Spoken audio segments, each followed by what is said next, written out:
Imagine you are, I don't know, just standing in a typical classroom. Okay, setting the scene. Right. So a student is having this intense, just massive emotional meltdown near the door. Oh, wow. Yeah. And at the exact same time, a parent is on hold on your desk phone. They're demanding an immediate update on a behavior plan. Of course they are. Exactly. Plus, the state is requiring a 40-page compliance report by like 3 p.m. Typical Tuesday, right? Literally. And you have three paraprofessionals just staring at you, waiting for directions on what to do next. That sounds incredibly overwhelming. It is. I mean, you might feel like you're completely drowning in the weeds, but our source material today argues that you are actually sitting in the ultimate secret incubator for high-level executive leadership.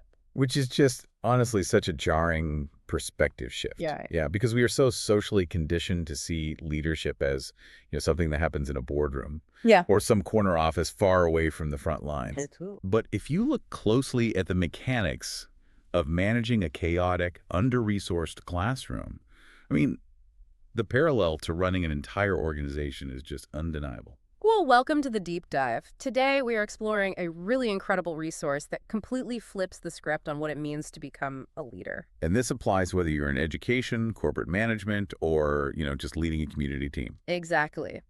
So we are diving into a booklet called Moving from Special Education Teacher to School Administrator. It's such a great read. It really is. It's written by Anu Upadhyaya. And for those of you taking notes at home, you pronounce that Anu Upadhyaya. It's a remarkably candid guide, too. Like, it completely moves past all those theoretical leadership buzzwords. Yes, no corporate jargon. Right. It just gets right into the granular, often super messy reality of actually climbing the professional ladder. So our mission for this deep dive is to explore Anu's ladder approach to leadership. We are going to unpack his personal journey as an immigrant and a special educator. Which is a fascinating story in itself. Oh, absolutely. And we want to discover why the hardest, most hands-on, in-the-weeds jobs actually serve as the ultimate secret training grounds for high-level leadership. I love that. Okay, let's unpack this. Because before we can really talk about climbing the leadership ladder, we kind of have to look at the ground floor. My foundation. Yeah, we have to look at the massive mindset shift required to realize that teaching actually is leading. Right. And the fundamental argument he makes right out of the gate requires you to completely abandon this idea that you, leave teaching to become a leader. If you are a teacher, your classroom is not the opposite of leadership. It is literally the first leadership office you ever have. Wow, that's a cool way to phrase it. Yeah, I mean, you are managing resources, human capital, really nervous stakeholders, and raw data, every single day. And looking specifically at special education or SPD teachers, the scope of what they are managing is just massive. It's staggering when you actually list it all out. It really is. We are talking about a dense web of state and federal compliance laws, relentless data tracking, Yeah.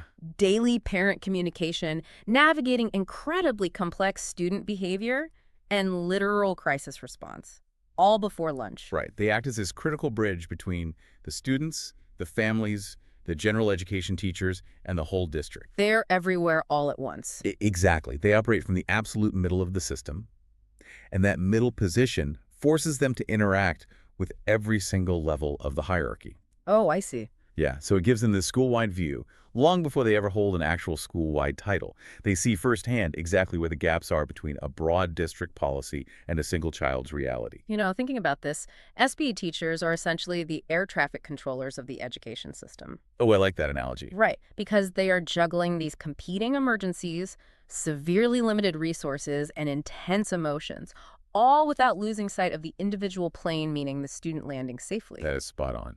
And if we push that metaphor just a bit further, the compliance forms and the daily data logs, they aren't just tedious paperwork. No, they're the radar system. Exactly. They are the radar. If an air traffic controller ignores the radar to focus solely on one plane in the sky, the whole system crashes. Right. You have to maintain that macro and micro vision simultaneously. And that simultaneous vision is exactly what builds true executive judgment. Okay, say more about that. Well, think about what a special education teacher does when a student has a really difficult, explosive day. The leader in that room doesn't ask, how do we punish this to enforce compliance? Right, they don't just react. No, they ask, what is this student trying to communicate through this behavior? What environmental systems failed them today?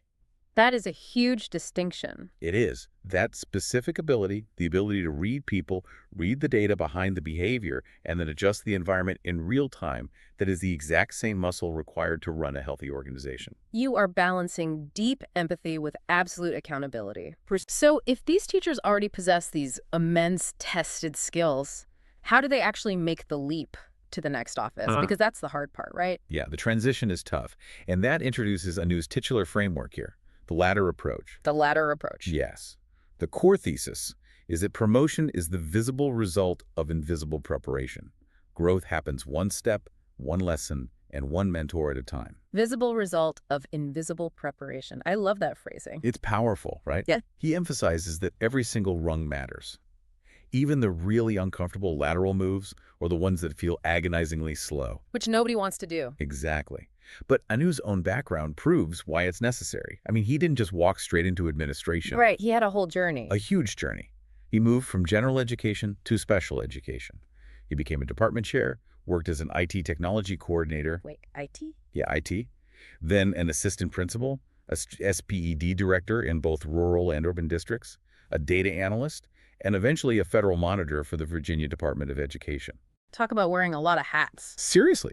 But he argues that you frequently learn a profound lesson before you understand why you will eventually need it. Okay, but I have to play devil's advocate here. Go for it. I'm looking at this latter approach, and frankly, it feels a bit, I don't know, archaic. How so? Well, we live in this fake it till you make it culture, right? Where tech CEOs are 24 years old and rapid promotion is basically the only metric of success. That's a fair point. So isn't telling an ambitious, highly skilled teacher to just sit back and climb slowly going to be a recipe for losing them entirely? Why shouldn't they just leap straight to the top if they have the raw talent?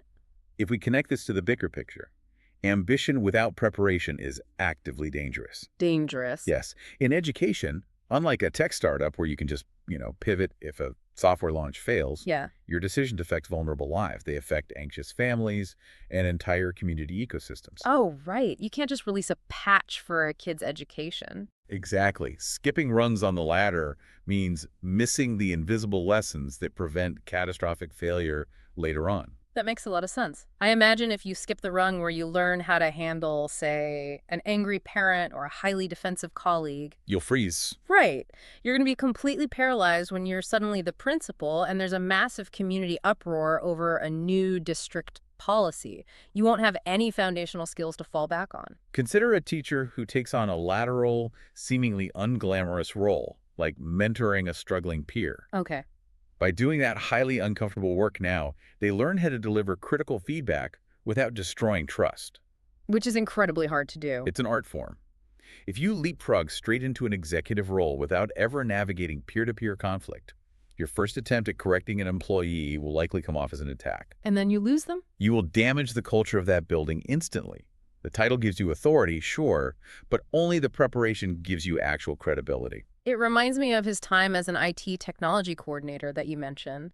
Oh yeah, the IT stint. Because on paper, fixing routers and managing software licenses seems totally disconnected from special education leadership. Completely unrelated. But from a systemic perspective, managing IT teaches you how data flows through an entire district. Yes. It teaches you how different departments stubbornly silo their information and how to troubleshoot when a massive system goes offline. It is all invisible preparation. And that systemic perspective is the exact crux of the transition. Climbing to the next rung means you have to stop speaking from the perspective of a single classroom and start speaking the language of the broader system. So changing your whole vocabulary. Basically, teachers naturally advocate for the individual. Administrators, on the other hand, must advocate for the ecosystem. Anu actually illustrates this shift perfectly. A teacher might look at a situation and say, the student is struggling. Which is valid. Right, it's an observation based on close proximity. But an administrator has to translate that raw observation and say, intervention data suggests a review of our instructional supports is necessary across this entire grade level. It is the exact same underlying concern, but it's stripped of individual blame and elevated to a systemic level. Yeah, you take the heat off the one teacher. Exactly. It shifts the conversation from an isolated teacher failure to a structural gap. Because, data is never just a cold spreadsheet. No, it's not. It tells a human story. If you see a pattern of struggling students in the data, it means your current framework is failing the very people it was built to support. And Anu emphasizes that compliance is the floor, not the ceiling. Say that again because that's huge. Compliance is the floor, not the ceiling. You can check all the boxes on a state audit, file all the paperwork exactly on time, and still completely fail a student if you aren't looking at the human story behind those numbers. It's so true. And here's where it gets really interesting. Anu points out that for SPIJO teachers, individualized education program meetings, IEP meetings, are literal masterclasses in translation. Oh, they are high-stakes negotiation tables. Totally. In an IEP meeting, you are sitting with a highly diverse team trying to map out a child's entire educational future. Just imagine a SPID teacher looking at a 15-page psychological evaluation filled with standard deviations and cognitive percentiles. It's like reading another language. It is. And they can't just hand that dense, intimidating packet to a stressed, overwhelmed parent. No, that would be a disaster. Right. They have to translate processing speed deficit into, here's why your son needs an extra 10 minutes on his math test, and here is how we will protect his confidence while he takes it. That is beautiful. They are translating complex federal law into daily compassionate practice. What is vital there is how fluidly the leader must tailor this language to drastically different audiences, all sitting at the exact same table. Oh, because everyone needs something different. Exactly. The parent needs reassurance, empathy, and plain language. Right. The general education teacher needs a very specific implementation step. They need to know exactly what to do on Monday morning. Just given the playbook. Yep. Then the principal needs to know the legal risk, the timeline, and the staffing implications of the requested services. And the school board. The school board eventually needs the big picture budget impact without losing the human narrative. Wow. And if you're listening to this right now thinking, I'm not a teacher, how does this apply to me at all? It applies everywhere. It really does. Just think about your last major project management meeting. Being able to translate technical specifications for the engineering team, budget impacts for the finance department, and a compelling narrative for the marketing team that is the exact same leadership muscle. It really is. Learning to fluently switch between those dialects is what makes you an indispensable leader in literally any industry. But here's the thing. You cannot learn to speak these different dialects or figure out how to navigate systemic gaps in a vacuum. You can't do it alone. No. You need guides who have walked the path, deciphered the politics, and made the mistakes themselves. Mentorship. Yes. This is where Anu's personal background and his deep reliance on mentorship really become the emotional core of his approach. His journey as an Indian-American immigrant deeply shaped his view of the system. It gave him such a unique perspective. Yeah, he credits public education with opening doors, challenging him, and ultimately providing a professional home. And he went on to achieve some really significant firsts in his career. He really did. He was in the very first graduating class of special education majors at Longwood University, and he later became the first Indian American special education director for Danville Public Schools. Breaking those barriers meant he frequently found himself in rooms where no one else looked like him or shared his background at all. Which has to be incredibly isolating. Very. When you are the first in a leadership position, you aren't just inheriting a system. You are forced to build inclusive practices from scratch because the existing playbook wasn't written with you in mind. That is a heavy burden. He actually shares this incredible full-circle story about his high school math teacher, Dr. Wright. Oh, I love this story. She taught him when he was just a teenager. Fast forward years later, she becomes the state superintendent of public instruction for the Virginia Department of Education. Talk about a promotion. Right. And Anu actually ends up working for her at the state level. And eventually, he spoke at her retirement. I mean, that blew my mind. It is a beautiful testament to the long game of leadership. Educators and leaders in general plant seeds they may not see bloom for decades. Literally decades. Yeah, a mentor's encouragement early on becomes the foundation of a leader's courage later. And good mentors, like Dr. Wright, do a lot more than just cheerlead. They give you the tough love. Exactly. They tell you the hard truths you need to hear. They prepare you for the brutal reality of organizational politics. Which you need. And, most importantly, they keep your ego in check. They remind you constantly that readiness for leadership is about a willingness to serve, not a desire for pride or a fancy title. That realization requires a massive ego check. Oh, absolutely. And Anu is very candid about where he learned to do that. And it wasn't in a boardroom. The dedication at the very beginning of the booklet is to his wife, Shalini, and their 3 kids. That was such a grounding way to start the book. It was. He writes that while leadership may happen inside school walls, the courage to lead is often built around the kitchen table. Wow. Yeah, in late-night conversations, and through a family that believes in your purpose, even when the work gets unbearably heavy. Because the work will get unbearably heavy. Yes, it will. Once you have used the ladder, learned the language of the system, leaned on your mentors, and broken through those barriers to finally get the title, the reality of the administrator's office finally sets in. Honeymoon phase ends. Exactly. It is incredibly meaningful work, but anyone who only pitches you the inspiring, visionary side of leadership is basically selling you a fantasy. And he outlines the heavy pros and cons of the job with zero sugarcoating. None at all. On the pro side, you finally have the structural power to build inclusive practices, streamline broken systems, and genuinely change life outcomes for kids who might otherwise be an afterthought. Which is the dream. But the cons are intense. You face high-pressure decisions with literally no good options. Only bad and worse. Yeah. Yeah. You are managing constant staffing shortages, dwindling budgets, and a political climate that often targets educators. You are going to disappoint people repeatedly, even when you're trying to do the exact right thing. You will have stakeholders demanding immediate, super simple solutions to highly complex problems. Problems that, honestly, often took years of systemic neglect to create in the first place. Oh, that's so frustrating. It will test your core values under immense, very public pressure. He actually grounds this reality check in a powerful story about returning to Hugh Mercer Elementary. This was a pivotal moment for him. It was. This was the exact school where he started his career as a special education teacher. But this time he was walking through the doors as the assistant principal. Some building. Totally different reality. Exactly. The physical hallways looked the same, but his lens had to completely shift. He went from worrying about his individual caseload of students to managing the culture, safety, and performance of the entire building. Stepping back into that building forced a profound realization for him. It really deepened his respect for the teachers because he remembered the visceral pressure of juggling the IEP paperwork alongside the immediate emotional needs of the students. He had been in the trenches. Right. It anchored his leadership in empathy rather than just authority. He actually includes a really practical tool at the end of the booklet called the Leadership Ladder Checklist. I love a good checklist. It's great. It's essentially a self-audit for anyone wanting to move up. It forces you to provide hard evidence of your compliance knowledge, your adult communication skills, and your ability to articulate an interview story that doesn't just sound like you are desperately trying to escape the classroom. Right, like why do you actually want this? Exactly. It asks if you truly know your values under pressure. So what does this all mean? When he talks about returning to Hugh Mercer, he mentions this concept that the building remembers your character. What's fascinating here is the realization that a leader's reputation is forged long, long before their actual promotion is announced. Oh, that's good.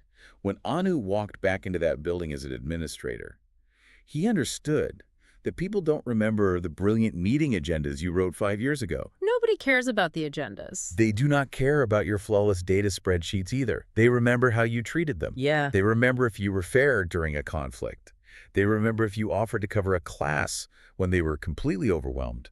They remember if you were truly student-centered when no one else was watching. Your character in the classroom becomes the absolute foundation of your authority in the office. Perfectly said. Your character in the classroom becomes the foundation of your authority in the office. That is the true essence of invisible preparation. It really is. So, to recap the core message for you listening today, leadership is a ladder, not a sprint.